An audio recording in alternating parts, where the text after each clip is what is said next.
Hey everybody, Marcus here.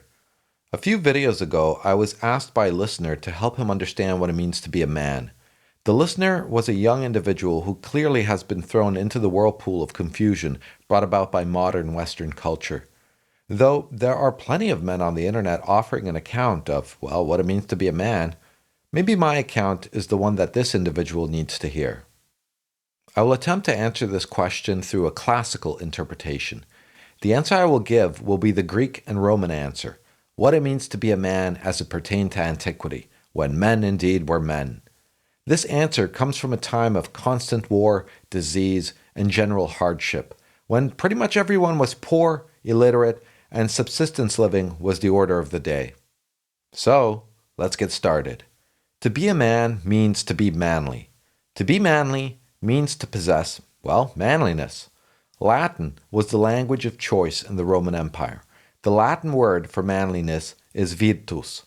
The root of virtus is vir, and vir means man in Latin. Virtus means, in the literal sense, manliness in English. However, that is not the translation we use. We use the translation virtue for the Latin word virtus. So, in English, to be manly means to be virtuous. This is how the Romans would define manliness.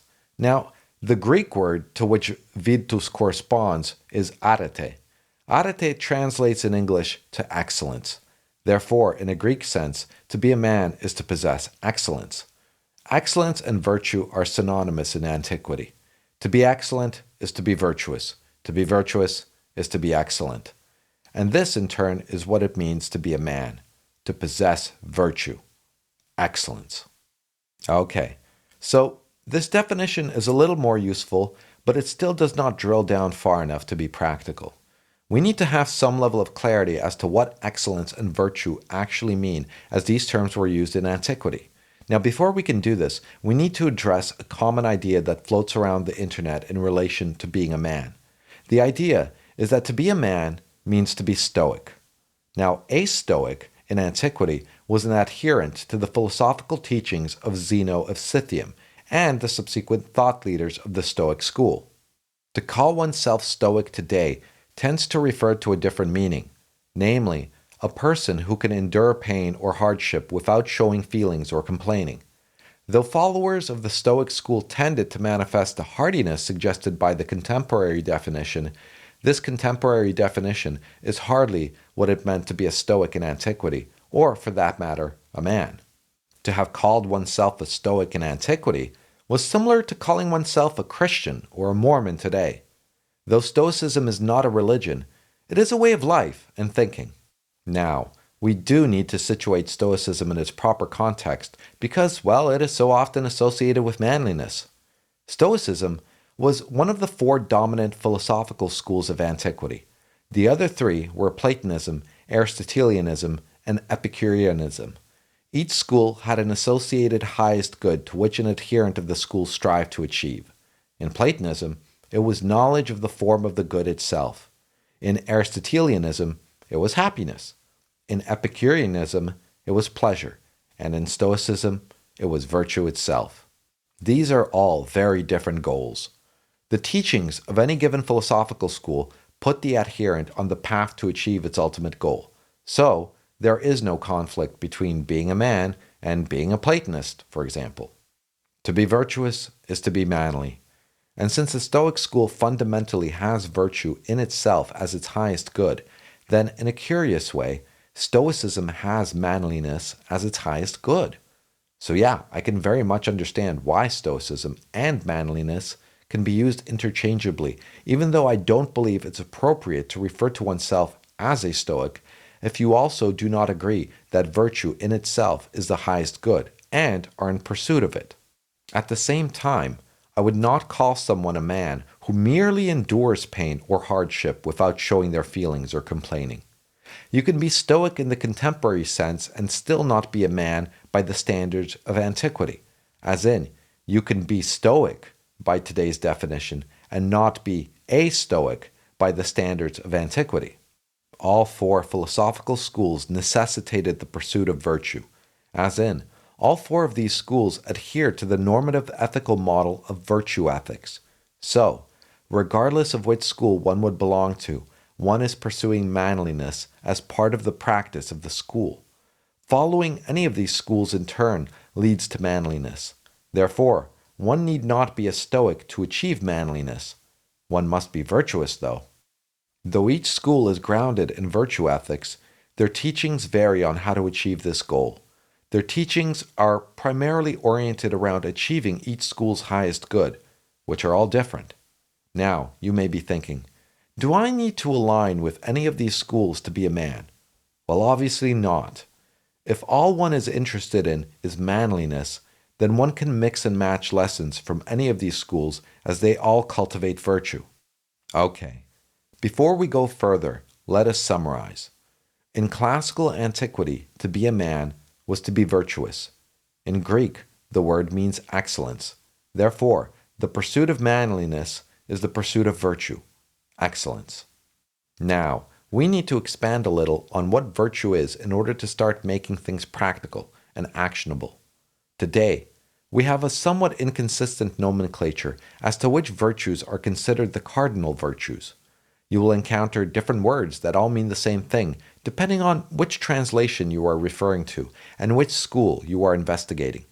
For example, the words wisdom, prudence, and phronesis are all but used interchangeably on the internet from what I can see. One can easily assume these are all different things. And maybe if one dives into the nuances of any school, there are differences. But those differences do not matter to a young man raised in the modern world. As such, I'm going to go by the Platonic structure, as ultimately all these schools are influenced and derivative from Platonism anyway. There are 4 cardinal virtues. All other virtues are subcategories that ultimately belong to the pursuit of one cardinal virtue or another. The 4 cardinal virtues are temperance, fortitude, justice, and phronesis. Courage, obviously a virtue, is properly positioned as a subcategory of fortitude. Hence, if one possesses fortitude, one will necessarily be courageous.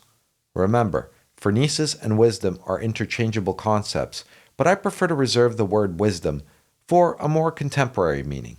I would say something like, if one possesses the 4 cardinal virtues, one can be considered wise. If one has perfect possession of the 4 cardinal virtues, one can call oneself a sage. The title of sage, well, I would reserve to very few figures in history, Socrates, Jesus, and maybe the Buddha. These are all examples of people I feel would deserve the title of sage. I would not, for example, simply attribute this title to prominent holy leaders like the Pope or the Dalai Lama. Though such men undoubtedly are wise, I think the status of sage is exceedingly rare. I also doubt there are any living sages in the world right now. Okay, now that we have the names of the 4 cardinal virtues we need to pursue in our quest for manliness, we should clarify what they are about. First, let us address temperance. Temperance concerns itself with the governance of the concupiscible part of the soul. What does this mean? This means temperance concerns itself with sensual things, things pertaining to the senses, as in touch, taste, hearing, smell, and sight. Someone who drinks too much alcohol demonstrates a failure in temperance. He indulges his sense of taste and the feelings of the body that alcohol creates. Someone who eats too much suffers from the same problem. Someone who watches too much porn or masturbates too much is exactly the same. All of these things pertain to the senses. To possess the virtue of temperance, one is in control of one's indulgences of the body. One would suspect that the Epicurean school, a school which has pleasure as its highest good, would actually encourage this. It does not. Epicureanism is referred to as the school of hedonism. Well, not really. That word does not mean what you think it means in Epicureanism.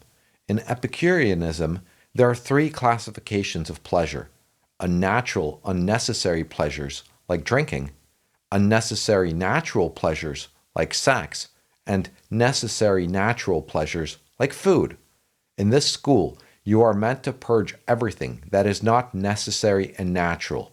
So, no drinking, drugs, or sex in Epicureanism. Not as hedonistic as one would suspect.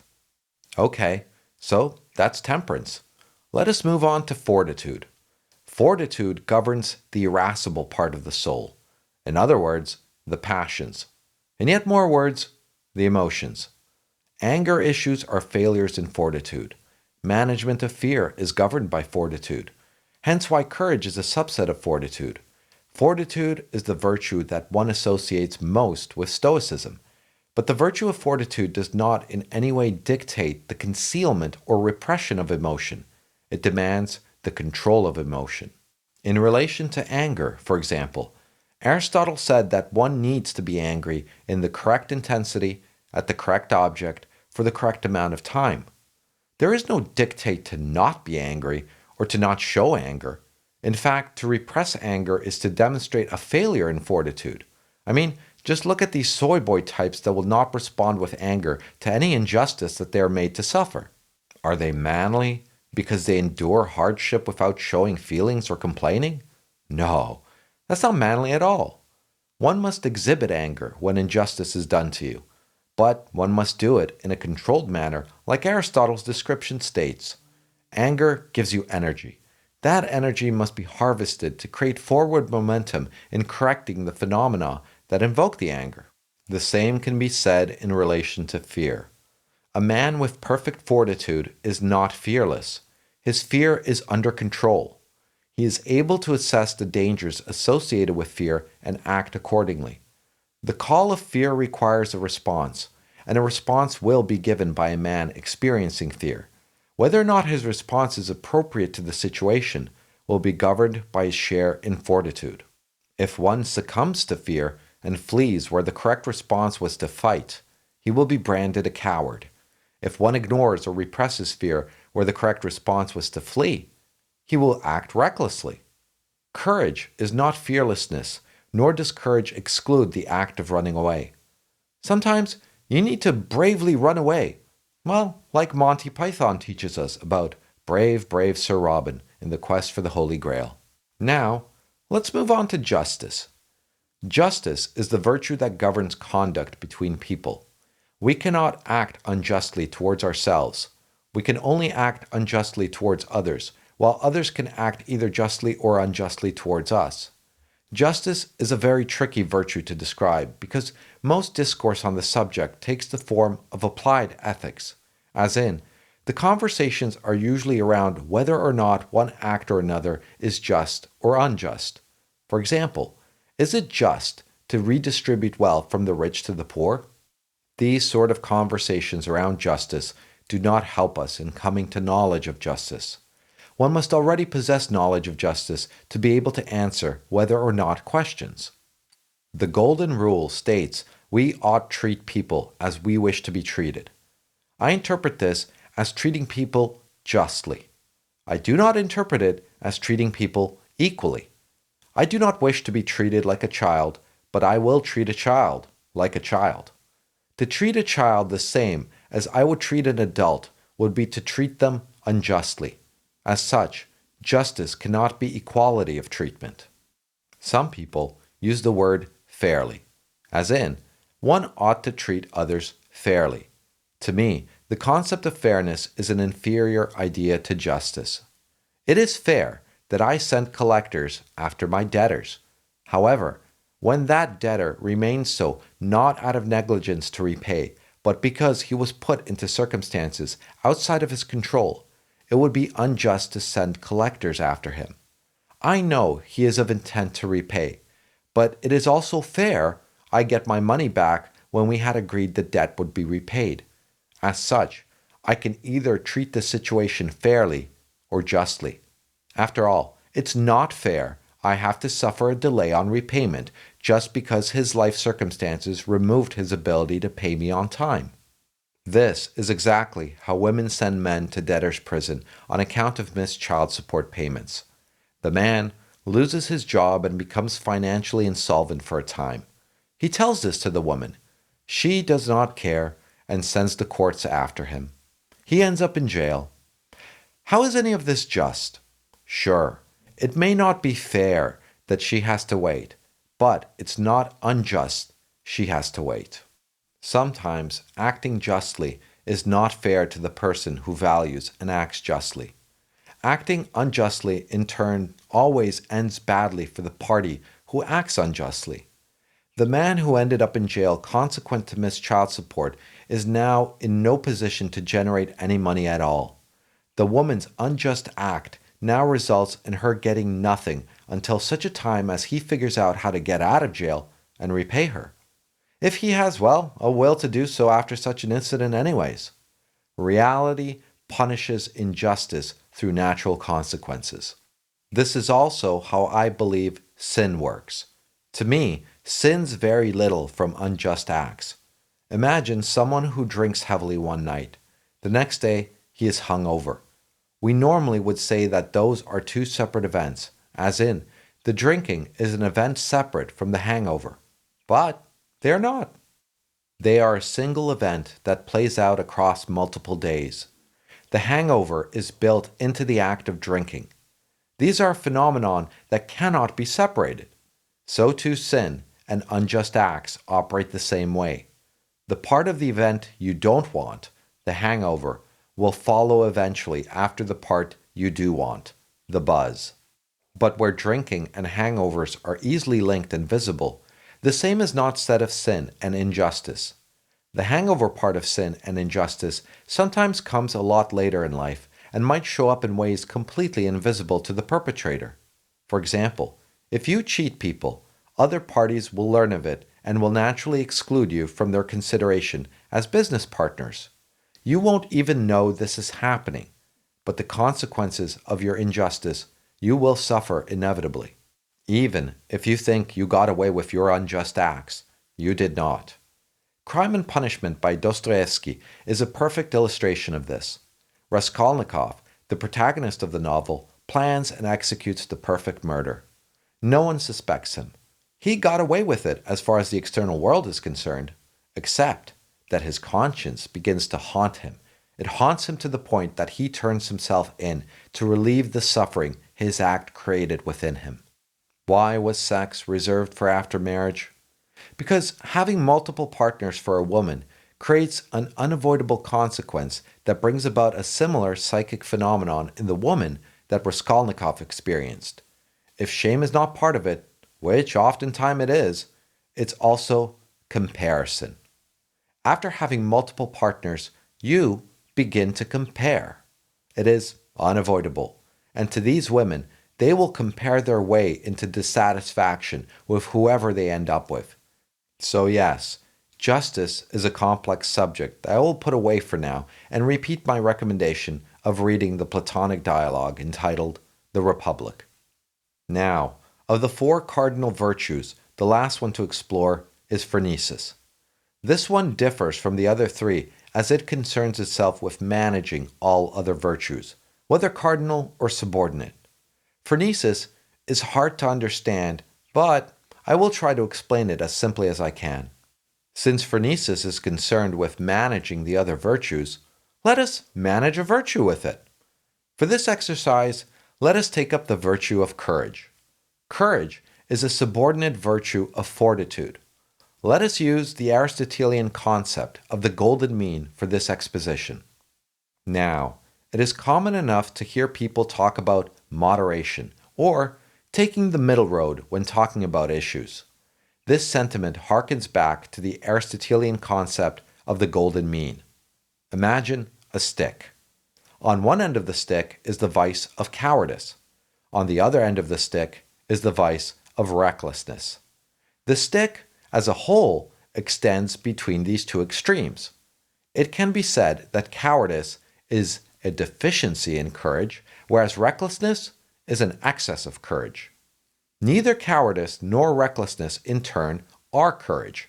Courage rests somewhere between this deficiency and excess.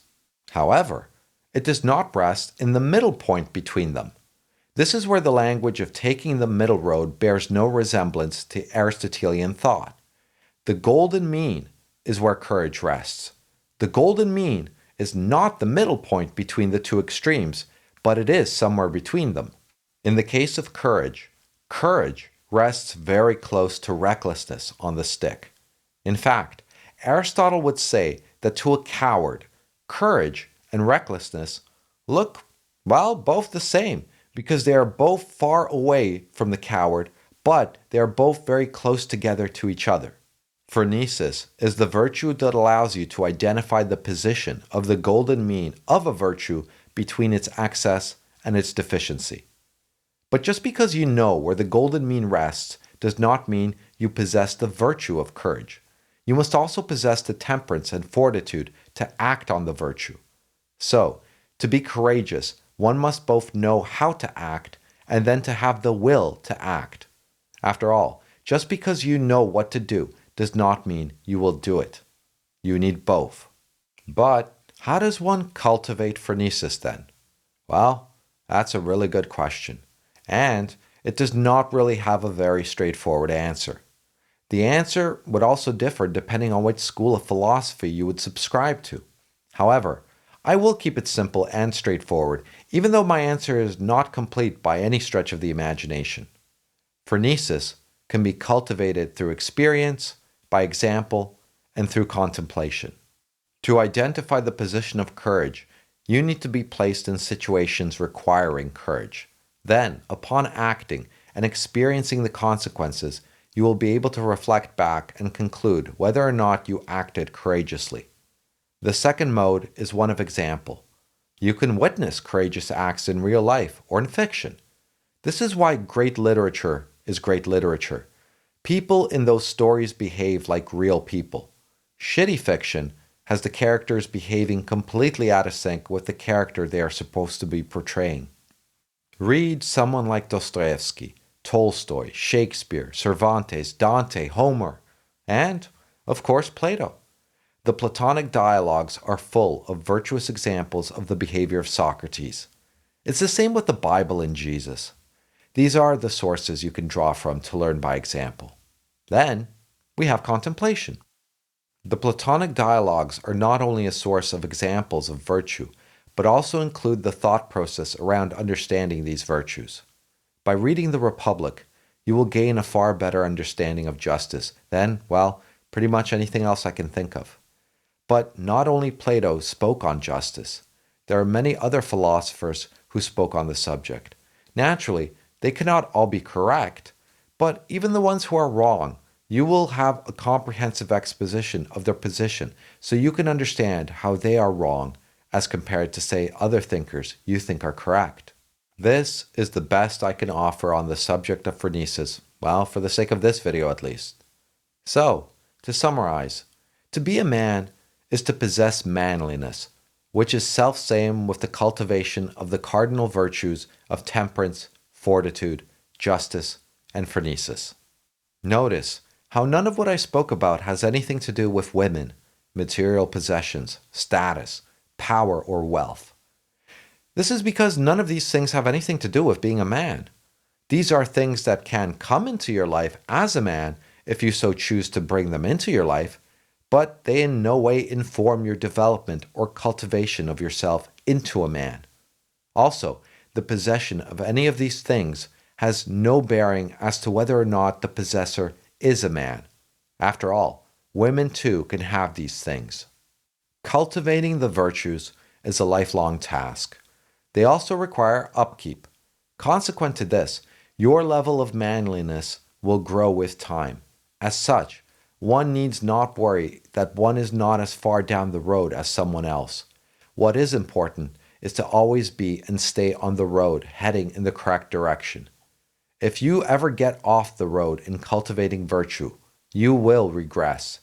If you stay off the road long enough, you'll turn into a bitch eventually. But for now, thanks for listening. Go team.